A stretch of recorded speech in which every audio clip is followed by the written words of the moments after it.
All right. Hello, everybody. Thanks for hopping on.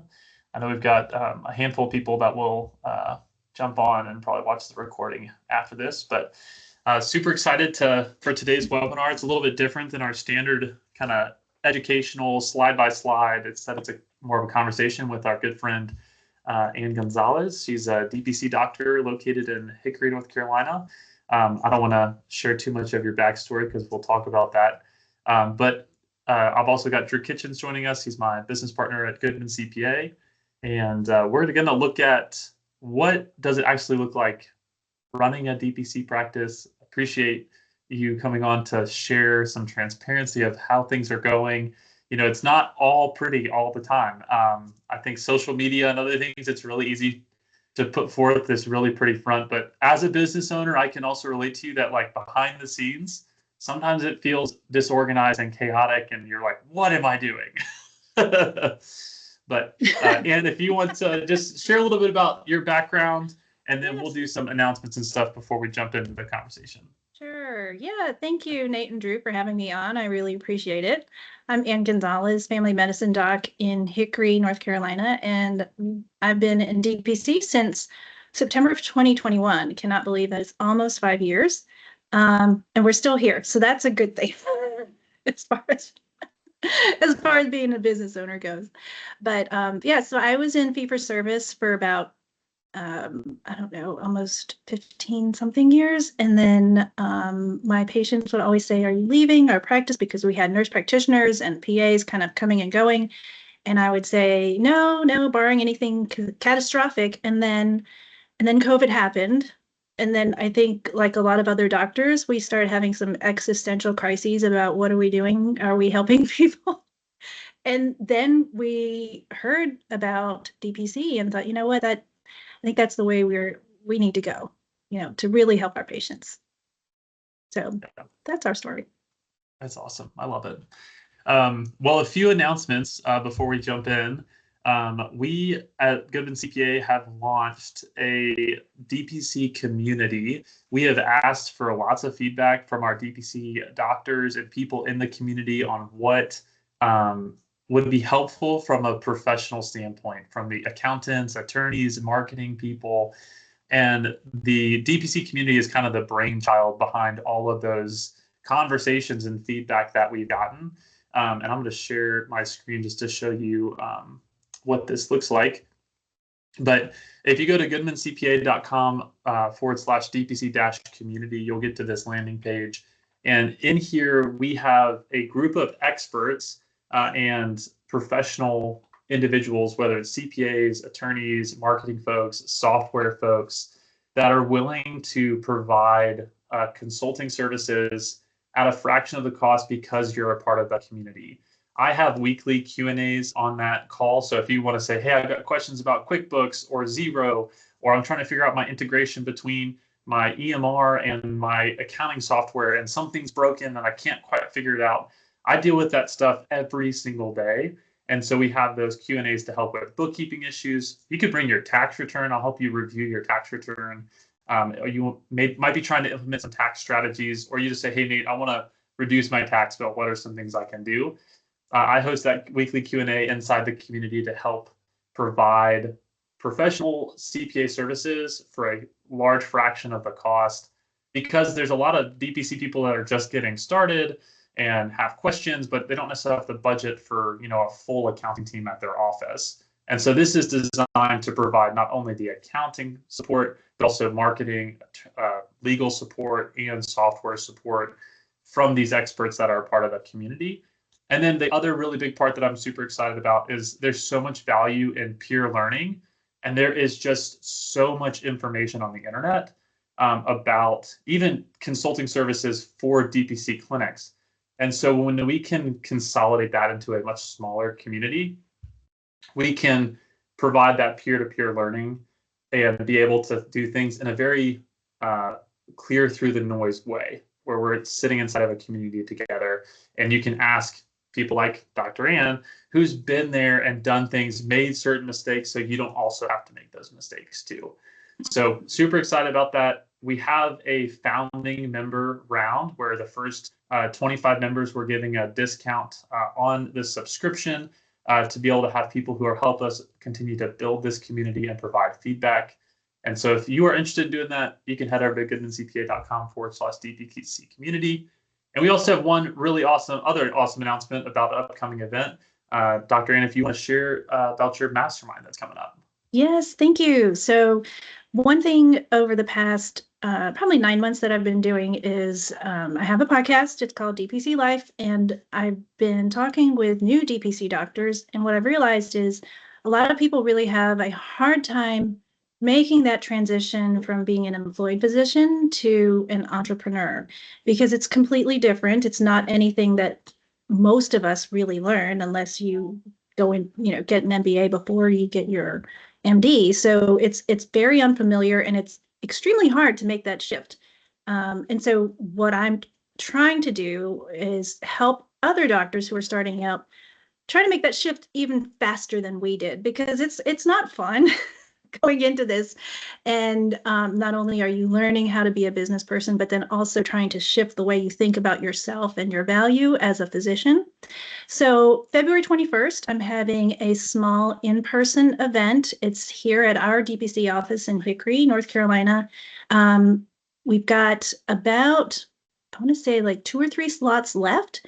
The registration ends on Sunday, but we're doing a half day of working on mindset, and having a bunch of other DPC doctors from around North Carolina come in. And what we want to do is try and help you make that shift, tell you some of the mistakes that we've made so that you don't make those mistakes. And then Nate is also going to come in and talk with us about finances, very high level. It's a very short event, but the idea is to get you kind of started on these. And if things go well, I'd love to do this in more places throughout the state. So you can go to connect.harmonyopsfordpc.com, and that's where you can register. Awesome. Yeah, and I just put a link to that as well in the chat there for everybody if you're interested in registering for the event. So awesome. Well, I think today it's not about theory or generic advice. It's really about real financial and operational decisions that makes DPC sustainable. And that's something really close to my heart, of the business model, being less stressed about running a business, going from being, an employee of a doctor's office for a lot of people to opening a practice, or maybe you're running your practice and it feels unsustainable. And so I think for you, Dr. Ann, the first question is, when you first opened your DPC, was there anything you assumed about the financial side that turned out not to be true? Well, actually, I mean, the DPC model is so simple, that it's, if you can find the patients, it's almost like you can't not succeed. I know that's a double negative, but it will succeed as long as you can get the patients in. I think one of the big things is definitely, withhold your money for taxes. Like that's one thing you have to do. But other than that, as long as you keep it straight DPC, you keep your overhead low, I just don't see how it doesn't work. Yeah, we see some folks that will get in and they'll start.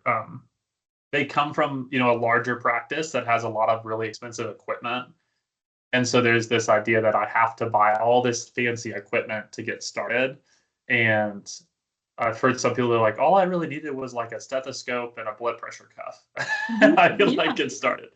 I know. And really, if you start out and you want to start out as either telehealth or maybe like mobile, and you don't have a brick and mortar place yet, then yeah, absolutely. You don't need much.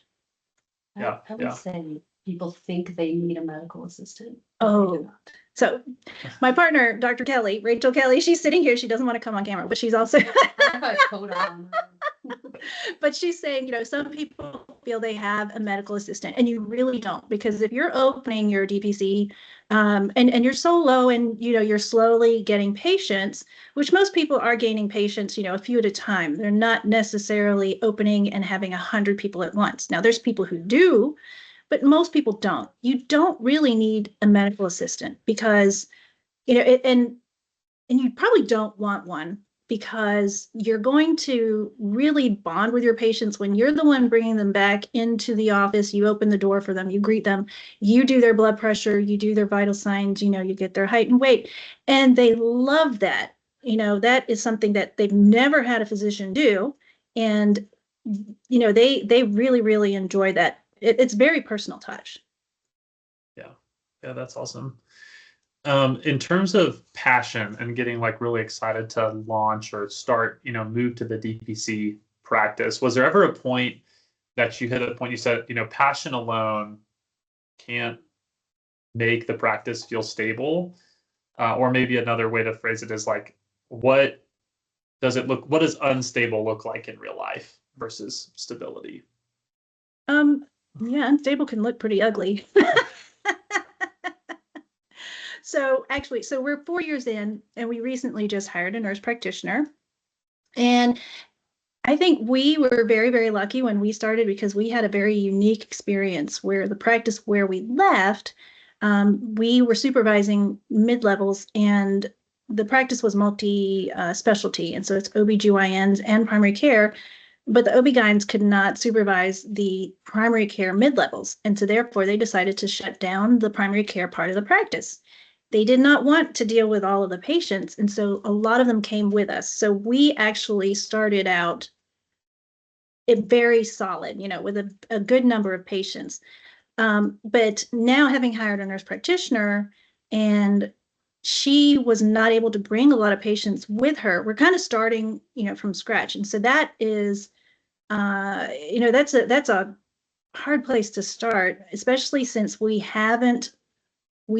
branched out from DPC. We've done aesthetics, we've added that to our practice. And this is a kind of, do as I say, don't do as I do, where you buy a big piece of equipment. So please, I'd say, no, don't do that first. But so finding new patients has been a little bit of a challenge. And so when you are thinking about bringing on a new person, I think really trying to build up the panel that you have first until you feel like you are just busting, at the seams. You cannot handle it. And then bring that person on, and they can start relieving some of that pressure. But at least you'll have somebody or some patients already for your new person that you're hiring. Did that answer the question? It did. Yeah. I think two big takeaways, right, is one, your cash flow really matters. So if you have a big cash outlay and there's no cash inflow to replace that, that investment that you made, it can put you up the creek without a paddle. Like you've got money going out, and equipment is one thing because it's a one-time investment, one-time cash payment. A person, though, when you decide to hire somebody, that is a continuous commitment to have cash going out every single pay cycle, and being able to make that decision, proactively and say, oh, I can hire this person because I have a panel size of 600 and I feel so at capacity, they could take, a fraction of my panel. That is much more sustainable than, oh, I'm growing and I think I'll continue to grow, so let me just go ahead and hire this person and get ahead of it. And then that person's, sitting on the couch twiddling their thumbs because they're like, there's no patience for me to see. And we've seen that in real life. Yeah. Yeah. And then it turns out it's not fun for you, and it's not fun for the person you employed to have that conversation of like, I did this too fast. Yeah. And one thing that there's a physician in South Carolina, Dr. Shane Purcell. He does a lot with employers, but he does a lot of education about DPC. But one thing that he has said before is, when you're thinking about opening a DPC, and if you think that you want to grow, factor that into your pricing. So maybe instead of $75 a month, you go to $80, but then that extra $5 is going to start building your cushion for when you want to hire somebody. So that, always thinking kind of ahead, forward. Yeah. One practice we have, we've talked about this offline, is there's a book called Profit First, and the concepts of thinking about your revenue and all the money coming in into a bucket, right? And you now are saying, well, I want to create multiple buckets where that money goes to, and being able to break out and say, well, I want to make this much money, and trying to put the money into those buckets before it comes in to say, do I have enough money coming in to fill all these buckets? And one of those would be like, hey, do I want to hire somebody? And I should have, maybe 3 to 6 months of their salary set aside in a fund that I could then, if I were to hire somebody and there was not the patient intake that I have had, you're prepared ahead of time to be able to float for a little while without even taking out debt. Like, you're financing it yourself. And so breaking out revenue into your percentages of, like, I want to take out 20%, my operating costs are going to eat up 30 to 40%. My debt payment's going to take another 10%. What's left over? When you start to think about it that way, it kind of clears through all this noise of, like, what should I do? And I love to tell people to write it down and build out your forecast or your budget to see if it works. The numbers don't lie.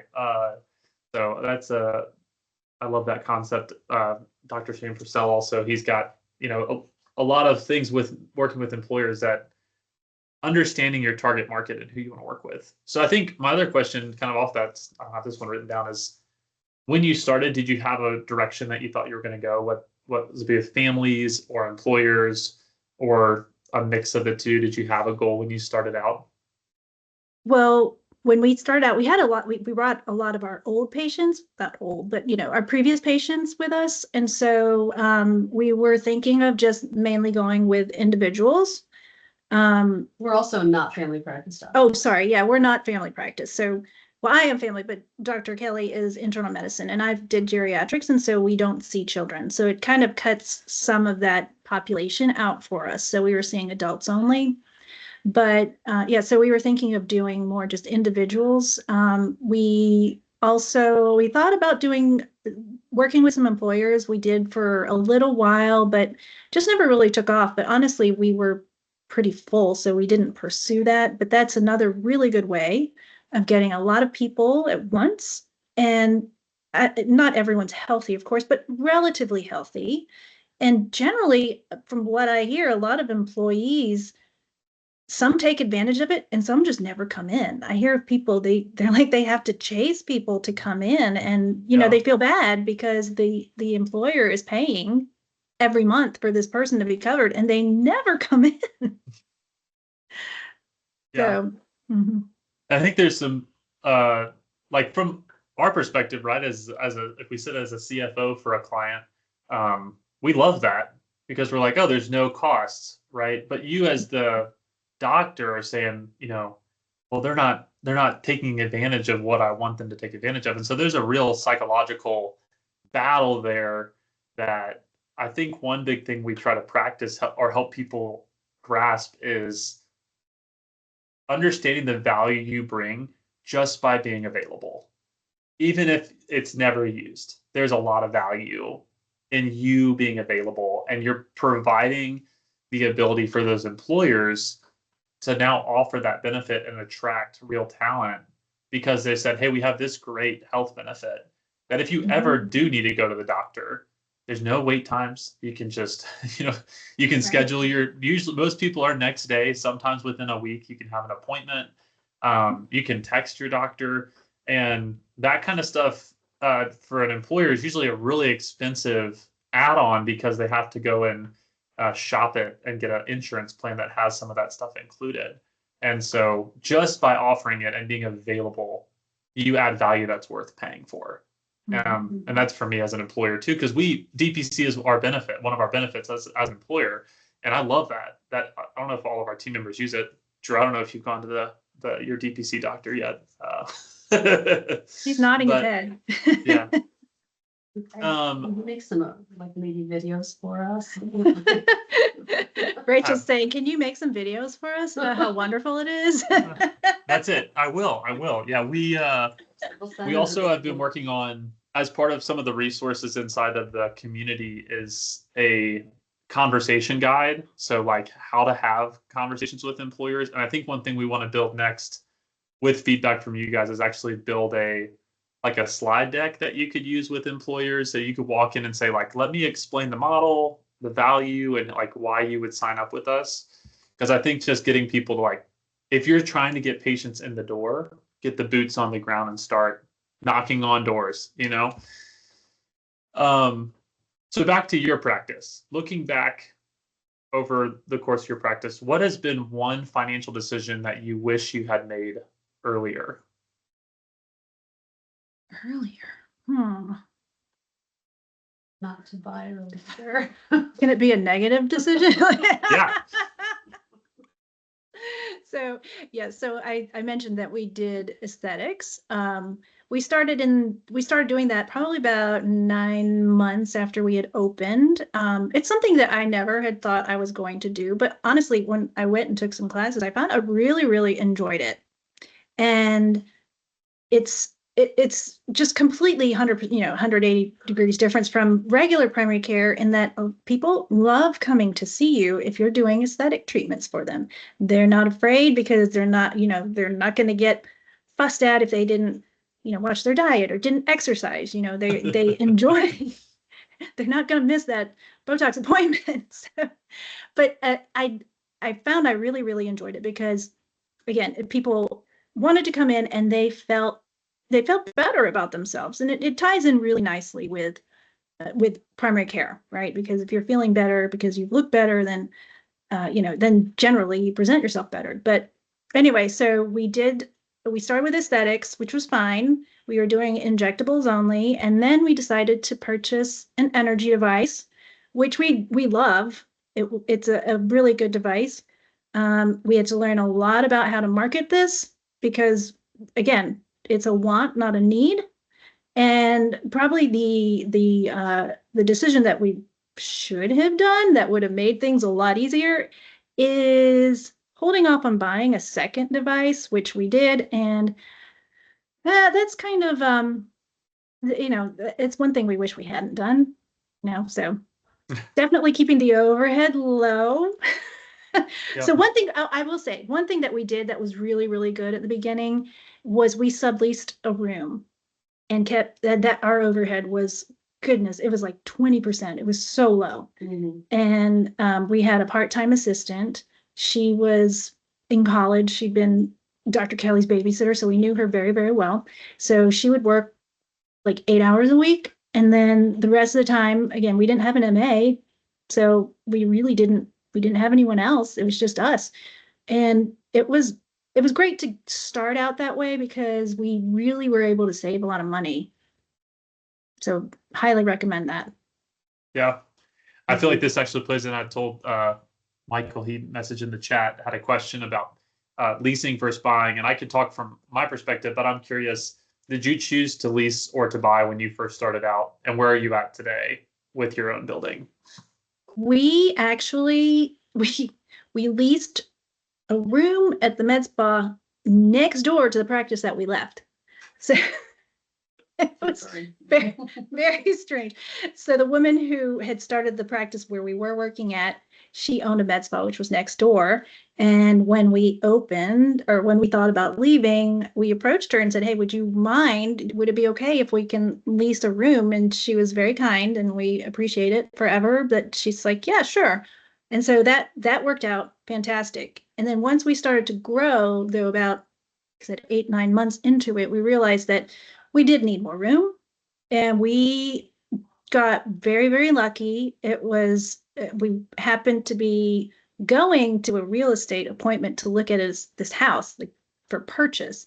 But we were driving down the road and just happened to see a sign for office for rent, and we just pulled up and we were looking in it. And then we were pulling out, and across the street was another one, and that's the one that we ended up leasing. Oh, wow. We could look in the window. It was completely empty. It used to be a lawyer's office, and they had already moved out, and they'd been gone for like 3 or 4 months. I mean, it had been open for a while, empty, it's in great shape. It's a house built in 1920 or 21, something like that. I mean, it's 100 years old. Beautiful ADA bathrooms, wide hallways. We didn't have to do anything. We did some painting, but other than that, it was ready to go. So we got super, super lucky. Now our lease, we signed a 5-year lease because initially she offered 3, but she said, if you sign 5, I'll keep you at the same rent. So we're like, okay, we'll sign a 5-year lease. Yeah. So it's going to be up next year, in about a year. And I feel 100% sure that she's going to raise the rent. A lot. Yeah, by a lot. And so now we're starting to think about what are we going to do, because it is going to go up, and we need to kind of get a ballpark of like how much she's going to raise it, because we know it's going to go up. And then do we want more room? Because we kind of feel like we're growing out of it now. Do we want to buy? There's not a whole lot that's out there that's really appropriate, that's probably affordable for what we want. But then again, we don't need a traditional, like medical office with a sink in every room. Mhm. It's kind of a little bit different. So yeah, so we're kind of trying to figure out what we're going to do at this point. It's a little early, but it's hard to find a place. And I know of several people, at least in this area, they've been looking for a place. Another physician is looking for a place, and she said, "Well, if I'd known, I would have started looking a long time ago." So Yeah. Look, maybe the big response there is plan early. Like if you are wanting to buy a space, understanding your budget. So how much can you put down? How much can you afford on a monthly basis? From a tax perspective, and the CPA in me is like, I love real estate. Like to buy it, it usually goes up in value, but you get to write it off, over the life of that building. If we have a really high tax year, we can choose to do a cost segregation study and get a really big deduction one year to offset your income. Get a lot of flexibility when you buy the building. But when you buy a building, you also buy the building. So every time it breaks, you have to fix it. If the prices in your area go down, right, you're on the hook for that building. So there definitely is downside to buying a building. And if you can't afford it, or it's the thing that's going to put so much pressure on your cash flow because you're going to invest this big down payment that you could have invested into your practice to get it, marketed and get it out there, maybe we should consider leasing for a little while, stabilizing the business, and then build up a fund to buy a building. I think it's a great goal to own real estate, and I think you can achieve a lot of financial freedom owning real estate. But you also have to weigh and say, what would this look like in 5 years? Can I continue to afford this monthly payment? And how many patients will I need to bring on to afford that monthly payment on that mortgage? Versus if you can lease and negotiate with your landlord, you can also avoid some of those surprise cash outlays if your landlord is the one who's going to provide for repairs and maintenance, as well as, if the HVAC unit goes out, it could ding you $15,000 or more. And so I think the biggest thing going back to lease versus buy is understanding your budget, knowing what you're, predicting to bring on in terms of total members. So that way you can make an informed decision and not cash strap your business and be stuck in something. But there's a lot of flexibility around that question, and there's not a necessarily right or wrong reason. But I love that what you just said is start early. Whether you're leasing or buying, start shopping, and you can have a realtor that can help you shop for commercial real estate. They keep an eye on tabs, on things that are coming onto the market, so they can know what you need. So you won't have to spend all of your time scouring the web for commercial real estate. So. And we had asked our patients, actually, when we knew we needed a new place, and we actually ended up on the road that one of them had mentioned. She said, yeah, there's a lot of offices on that street, so it worked out. Yeah. In terms of systems, automations, and mental load, what systems or workflows have most reduced your mental load or supported your profitability? Yeah, I think, I mean, I love the automations and things like that. I just completely nerd out about it. So we use, as far as our like tech stack per se, we use Serbo as our EMR. And one thing that's great about that is the patient portal. So messaging, we used Atlas at first, and of course that was more texting, and we did not. I mean, it's nice to be able to message back and forth, but we found that it was better for us to have a portal because then you don't see it immediately. Whereas a text, you're going to see it or you're going to hear, ding. And even if you don't look at it, it's already on your mind, and it's already an interruption. So at least the portal, you can go to it when you're ready, to look at things. So that's one thing that we liked about it. And so that kind of cuts some of our mental load just by not even knowing it's there. But also scheduling, online scheduling. At first we would just do appointments, just people would call us, but that's a huge thing. It takes a lot of time to do that and a lot of back and forth sometimes, oh, can you do this day? And then you have to wait for them to answer, no, I can't do. What about this? And it's so easy nowadays. I think most people are very familiar with that they don't mind doing online scheduling. And we thought it would be difficult. Like we tried it at our previous office and time is so tight, with a fee for service practice that we were very just apprehensive about it. But in DPC, it's great. It doesn't matter really. It's kind of like, your appointments are so long that if someone schedules something for the wrong amount of time, it's still okay generally. So that takes a lot of load off you. And then the other thing is Serbo does emails. So when you schedule an appointment, it'll send a confirmation email.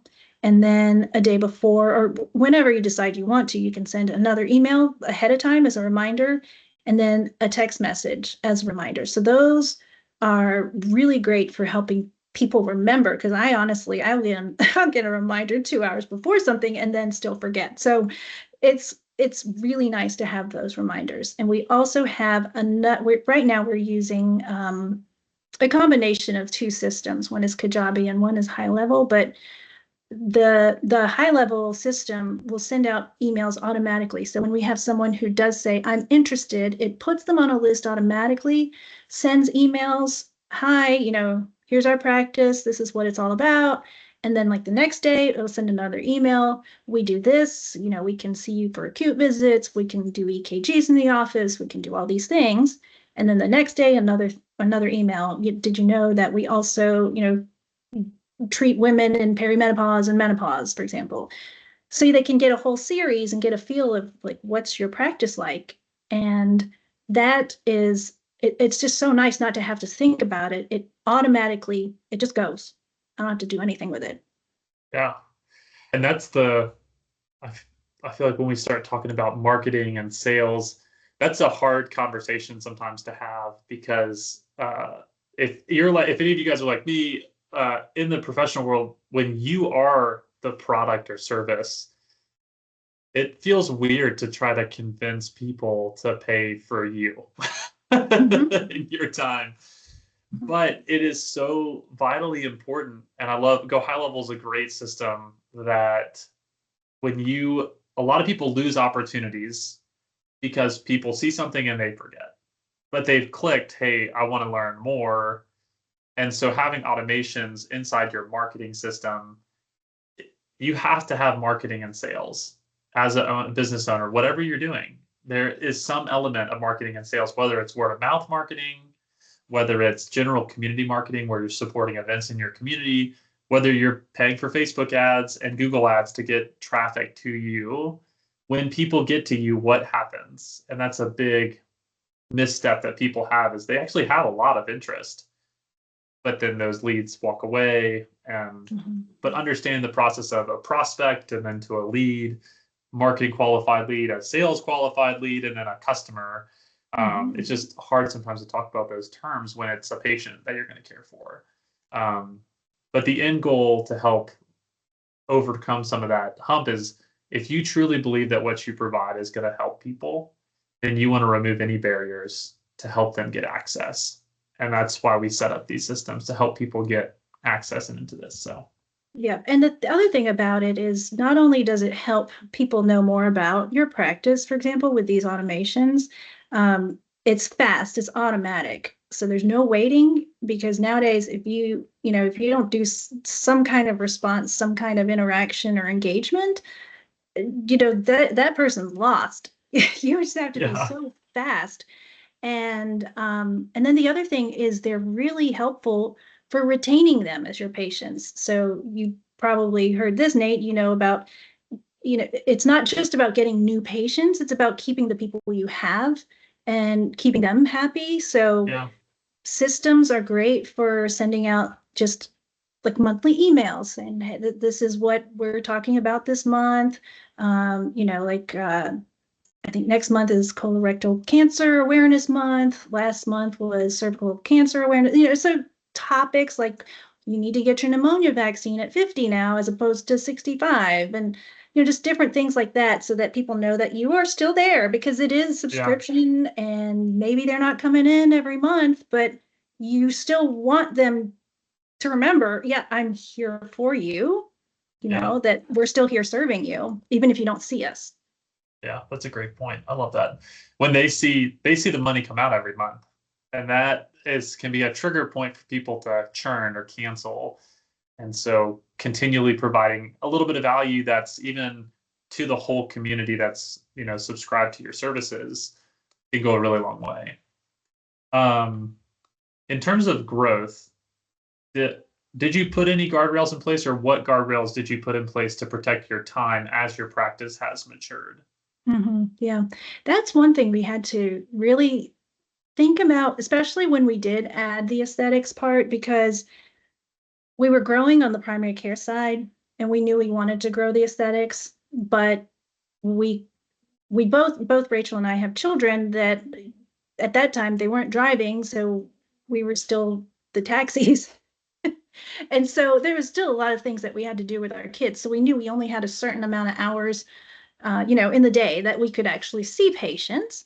And if we wanted to grow the aesthetic side, then we would need to have time for that. So we made the very active decision to not necessarily we weren't recruiting new primary care patients, and we just kind of let it slow down by attrition as people left, and we just didn't add DPC patients.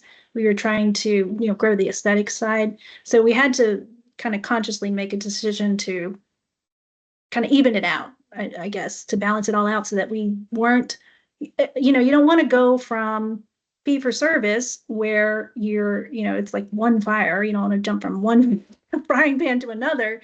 So you have to kind of balance that out. And then also one thing that people don't think about is the admin time. We're so used to, okay, I'm seeing patients from, 9 to 5, maybe I get a lunch in the middle, but all that time is seeing patients because that's the only way you make money at that Mm-hmm. point, right?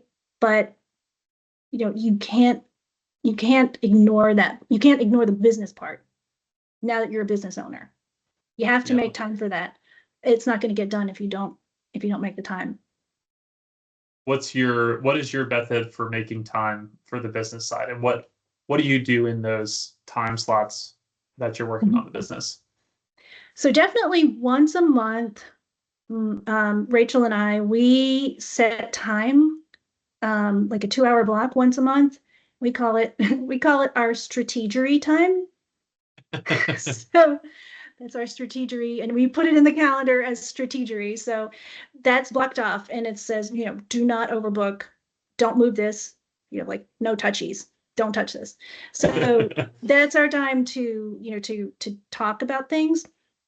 And so that's once a month, but then every quarter we have kind of like a whole half day or longer if we can, and just really try to plan out like the next quarter, what we need to do. And we look backwards too, but that's just like our more intense quarterly, and then we try to do again sort of like a wrap up at the end of the year and then looking forward, like what we want to do the next year. So we do purposely, block off time because otherwise we won't do it. It's kind of like social media, you have to block off time for that too, or else that won't get done either. Yeah.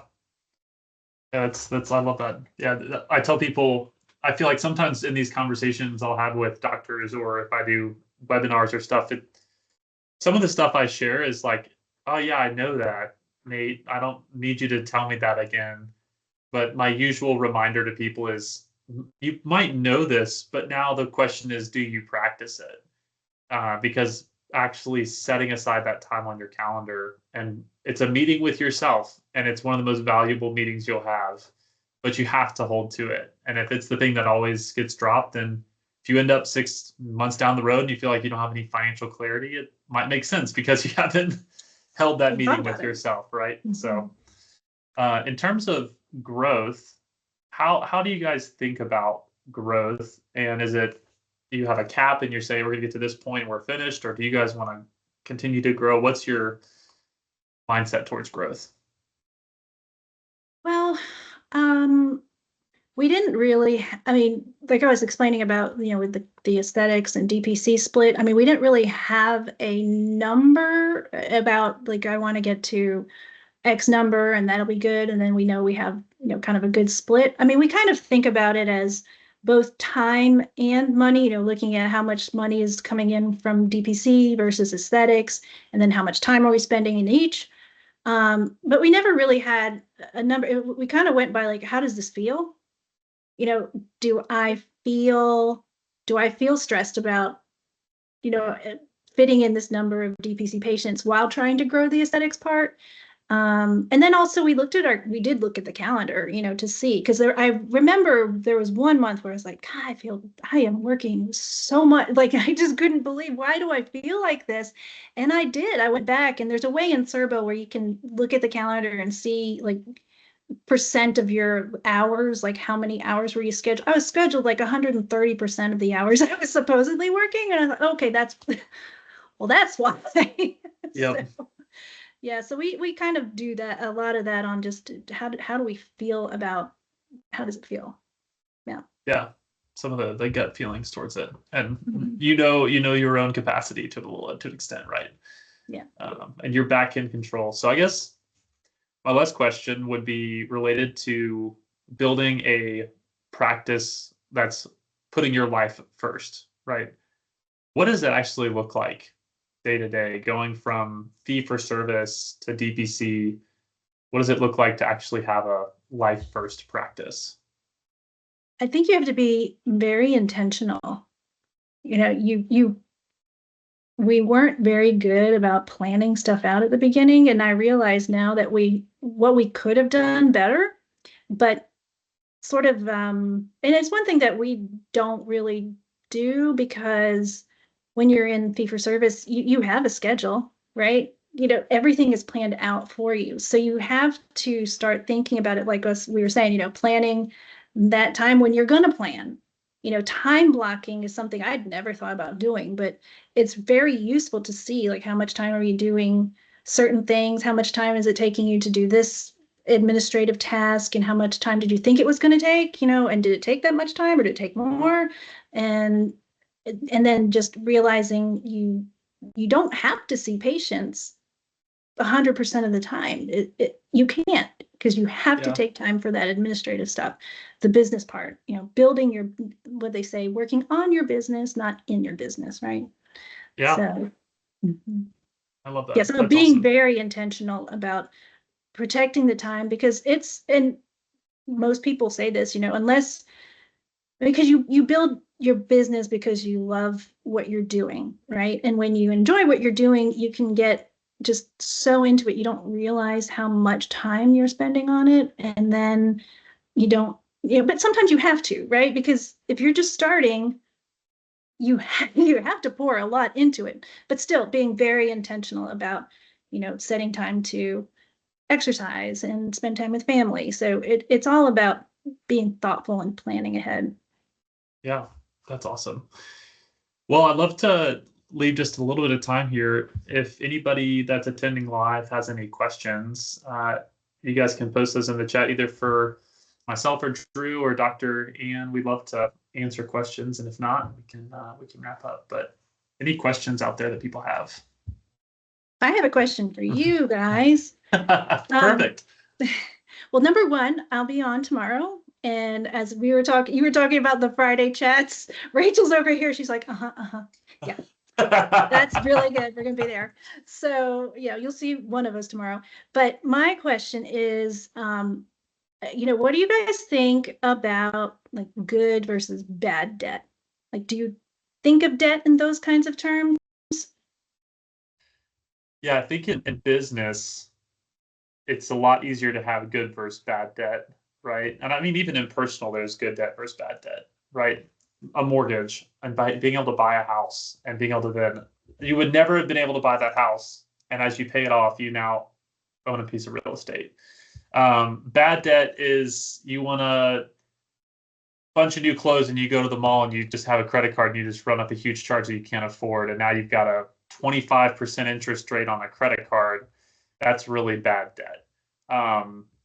Or debt that you can't afford, right? If you're going to take out something that is extravagant, that is going to cost you and end up sinking you, that would be a bad decision.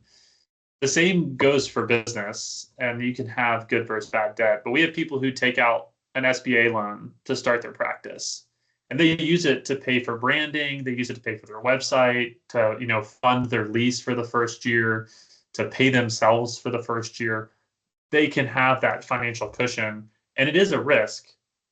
But if you can build a business that pays that debt off, somebody else is paying your debt, if you think about it that way.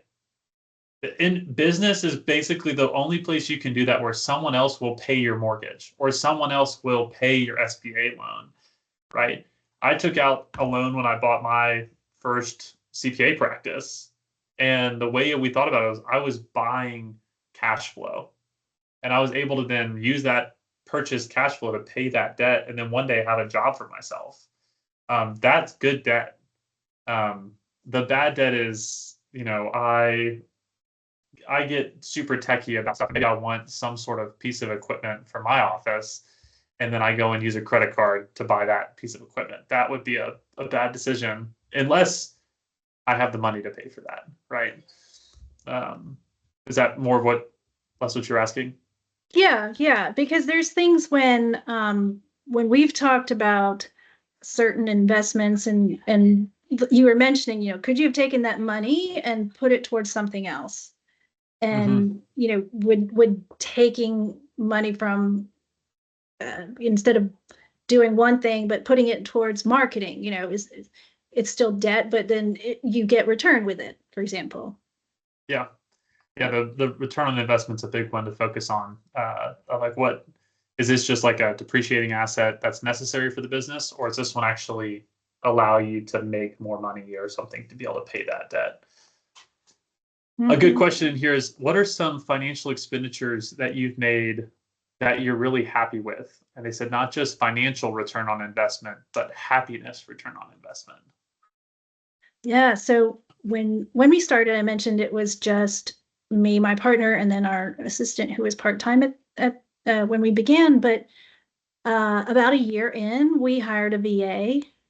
And of course, that was a financial expenditure, but that like happiness ROI was very high because at that point we were feeling stretched, and she's still our VA. We love her. She's wonderful. She has done so much for us that, things that we did not enjoy doing, like prior authorizations, things that would take up a lot of our time, like answering the phone. Yes, it's good, but it takes a lot of time to do that. And we were at the point where we didn't have that time to spend on the phone. So she's a huge help. And I would say that was probably the best as far as happiness ROI. Yeah, I love that. I'm curious from your perspective. I've got some thoughts on this too. We have a question. What is a VA? It's a virtual assistant. Yes, sorry, virtual assistant. Yes. What are some of the best financial metrics that you've used to feel like you really have a handle on your business, and also to help you when you're trying to grow your business? Like if you wanted to add another physician or a new location, and I can add some flavor here too. But I'm curious, Do you have any financial metrics you look at on a regular basis to run your business? Yes, I would say, but other than financial, two things that we look at are how many new patients, like per month, for example, and then how many left, because that does make a big difference, obviously, in your cash flow. And then the other thing that I look at is, how many of them, of new patients, for example, came through word of mouth or through, certain advertising like Facebook marketing, things like that, because then we can figure out what's really working as far as bringing in new patients. Yeah. We have like a handful, let me see if I can get to the right slide, but metrics that we measure or recommend people look at on a regular basis. But when we're looking at financial, we look at financial ratios and non-financial ratios, both from a growth perspective, but also from if you don't want to grow and you just want to build some people want to do micro practices, right? And it's just going to be them and they have a cap that they're trying to get to. Your monthly recurring revenue is a really good one to understand. Also, the average price per membership is very important because we have a lot of people that will have legacy individuals that they've given discounts to that brings down their average price per membership. So if you check that on a monthly basis of like, okay, if I have monthly revenue of $12,000 and I have 100 patients, do I have $120 per patient, right? Average price per membership. If I have 200 patients, now I've got $60 per membership, but my listed price is $100. And so some people will think, oh, I'm bringing in $100 a month per patient. But in reality, with discounts or family plans and stuff, your average price per membership can be lower and not sustainable. That's a really good one to check if you can then grow to the next level. Overhead ratio, which would be, all of your expenses to run your day-to-day operations. What percentage of that it takes up your revenue? Is it 10% of your revenue? Is it 40%, 80%? You want to see that number come down as you get more efficient and more patients. We also, big ones we like to look at that you can kind of benchmark against other DPC clinics is going to be your operating margin and your gross profit margin.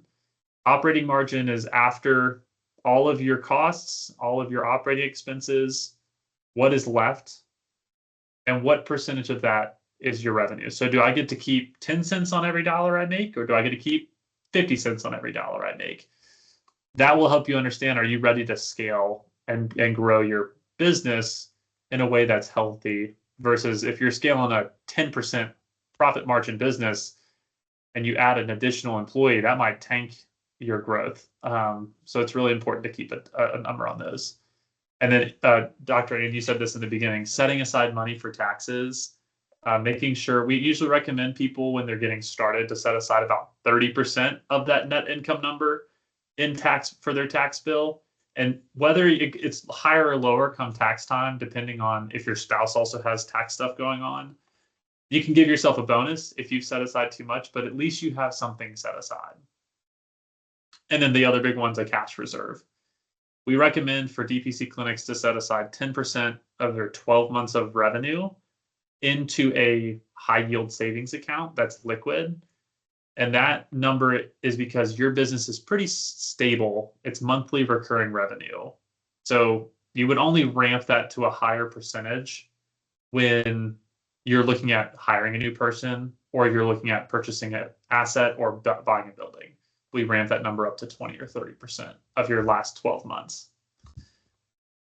What was the best way you suggested to market your business? It appears very costly on a monthly basis when you are first starting, like paying for SEO, Google Ads, newspaper articles. What has worked best for you for marketing your business? I think all of it counts.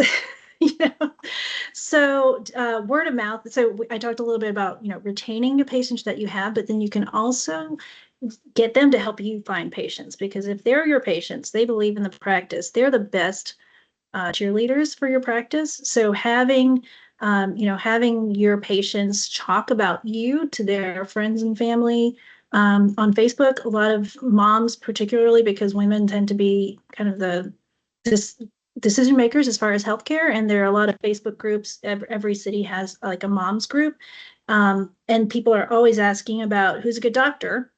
If there's somebody that's you can ask anyone, any of your patients. If you see anyone asking, please give us a shout out, and that can be huge. So getting someone or some people to mention that on Facebook. SEO is kind of changing now. It's with AI. I don't know how much how long that's going to be really important. We never did any Google ads, but certainly those can work. I know a lot of doctors will do those. Print articles I find have not been useful for hardly anyone. I don't think I've talked to anyone who said that print has been brought them patients. If anything, people always say that they lose money on it. A few have said radio ads work for them. But most of the time I don't hear that it does. So most of the time for our patients, word of mouth, networking, that's really, really huge as well. So in person, just getting one-on-one with people. So we are part of our Chamber of Commerce. There's BNI, what does BNI stand for again? It's like business. The Business Networking Institute, I think. Yeah. So BNI groups are expensive, 2,000 or 3,000 a year, and they're very you have to go every week, and if you don't go, you have to send someone in your place or they kick you out. So, but networking. So trying to really just reach out. You can do Dr. Tanner Moore. He's in North Carolina. He would just go into businesses, just and talk to people, and then you'll go back. That's the other thing is we talk to people, and then if you don't follow up, they're not going to come and join your practice because people just forget. That's just how it is. So if you have talked to someone, you went to a networking event, and you got someone's card, or you talk to them and they're like, oh, this sounds great, I'll call you. And they never do. And you wonder why, because you never called them. Yeah. So you just have to, you really have to get the word out. I do think that Facebook ads are helpful. And you just have to get in people's ears. So whether it is through the email marketing, sponsoring things like you're saying in the community, getting out to these community events, buying a table, you will say it so many times and you think that you are it's overkill, and it's not. You basically have to talk to people, and until they tell you to stop. So yeah. I can't remember how many times someone has to see an ad or hear your name for them to take an action. Last question here. I'd love to, we can wrap up, but do you recommend having a business coach when you are starting? And if so, do you recommend anyone? Well, it's really funny you asked that, because I am going to start doing this myself. Me. Yeah, no, but so I've been kind of informally doing this for my some of the podcast guests, and I really enjoy it. I think I've been mentoring DPC doctors for about 3 years now, and I think it's helpful, and really because of those mindset shifts about trying to promote yourself, which is very hard for people, and a lot of doctors are very very private and introverted, and it's hard to get out there and to talk, and videos of yourself. I mean, that is hear yourself on camera, and your voice sounds so weird, and you feel awkward. So yes, I think that it's good. So there are a lot of business coaches out there. Some of them are very, very good. They're also extremely expensive. Yes. I do think it's worth it if you can afford it. But yeah, so reach out to me. I can tell you more about what I'm doing. But yes, I think it's helpful, mainly just to kind of get over some of these barriers. It's more just mental barriers and things that you tell yourself that aren't necessarily true. You just made it up in your head. Yeah.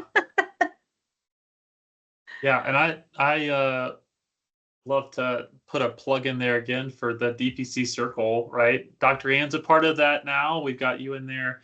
If you have questions and you want to go deeper and I want to actually have someone look and evaluate your business, there's ways to, instant message each other or direct message each other with inside the community.